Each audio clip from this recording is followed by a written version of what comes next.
أرسنال في صدارة ترتيب الدوري الإنجليزي، والحقيقة إن الفريق ده عامل شغل عالي أوي السنة دي. لأول مرة من 18 سنة يلعب الكم الهائل ده من المباريات في الدوري وما يخسرش غير في مباراة وحيدة. وللعلم الأرسنال الفريق الوحيد اللي في الدوري الإنجليزي اللي قدر يحقق البطولة دي بدون هزيمة. ايوه يا صاحبي، بدون هزيمه. الارسنال في موسم 2003-2004 لعب 38 مباراه في الدوري بدون هزيمه، وحقق وقتها اقوى خط دفاع واقوى خط هجوم. وقتها قرر الاتحاد الانجليزي صناعه كاس ذهبيه للارسنال، ومن بعدها الانجاز ده لحد دلوقتي محدش قدر يكرره. وفضل الارسنال لغايه النهارده الفريق الوحيد اللي قدر يحصل على اللقب الذهبي في الدوري الانجليزي.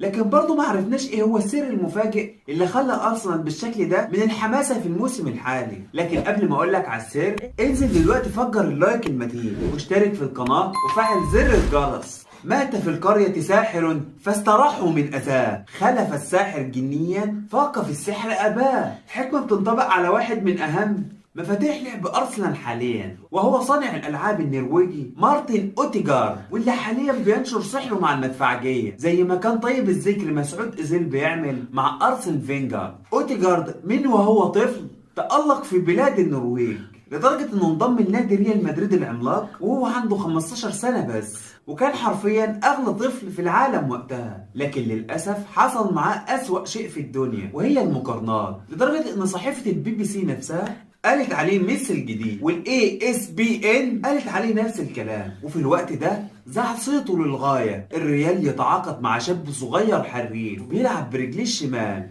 هنوديه الاكاديميه يتدرب على ايد مدرب معين، وفي يوم من الايام هيمسك الريال. وده حرفيا اللي قاله الاسطوره زين الدين زيدان. بس للاسف المقارنه دي دمرته حرفيا وحطت عليه ضغوطات خرافيه. بيتقارن بمين؟ بميسي. وبيلعب فين؟ في ريال مدريد، اصغر شاب وسط مين؟ مودريتش وبنزيما. ومين يستحمل كل ده؟ وحصلت له سلسله من الاعارات، خارج اسبانيا في الدوري الهولندي، وداخل اسبانيا في نادي سوسيداد، وبعدها رجع تاني على الملك. لكن للأسف مرتاحش وتم إعارته لشمال لندن، وتحديدا لنادي الأرسنال. أوديجارد اتضم لنادي الأرسنال في الميركاتو الشتوي زي دلوقتي في موسم 2020-2021 كإعارة ثم بيع كامل، ومن وقتها بقى واحد من أهم لاعبي النادي. وده ببساطة لقدرته على إتقان 5 حاجات غير متوقعين منه، وده بسبب إن بقاله 5 سنين كاملين بيلف حوالين نفسه. لكن بالرغم من كل الصعوبات دي أتقن 5 مهارات. أول 2 هما صناعة اللعب وتقديم تمريرات. هتقول لي إزاي؟ هقول لك بحسب تقييمات الأرسنال نفسها،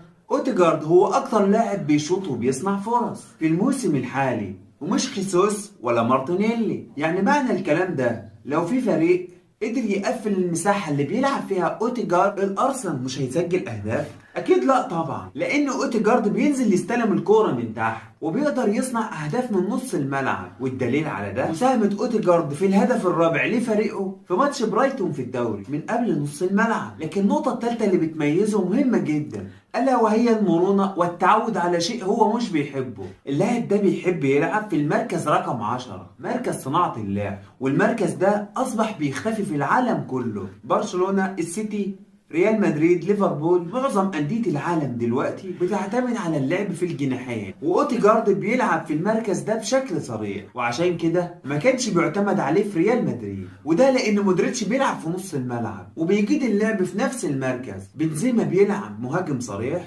وبينزل لنفس المركز، وعشان كده استغنوا عنه في غياب مدرب زي زيدان بيقدر يقيم ويفهم المواهب. وعشان كده أوديجارد تطور وتأقلم وبقى بيتواجد أثناء المباريات في الحالة الدفاعية والهجومية كمان، يعني في مركز اللاعب رقم 8. ودي كانت مفاجأة للجميع، وتفوق على أوزيل في ده، مع إن أوزيل أفضل من 5 زي أوديجارد في الرؤية في الملعب ومركز صناعة الأهداف. لكن الكرة النهاردة بقت بتعتمد على الأطراف. والنقطة الرابعة اللي بتميزه المساندة الدفاعية اللي بيقدمها للدفاع، مع مدرب أساسا بيطلب من كل لاعبي الفريق المساندة الدفاعية. وبسبب الميزة الخامسة قدر أوديجارد ياخد شرط الكابتن في المنتخب وكمان في الأرسنال، وهي القدرة على التحدي. كل اللاعيبه اللي اتقارنوا بميسي فشلوا فشل ذريع، لكن أوديجارد لا، بيقدر يستحمل كل الضغوطات ويواجه اصعب التحديات. وعشان كده خد شرط الكابتن في ارسنال بالرغم من انه مش اقدم واحد في الفريق. تفتكر أوديجارد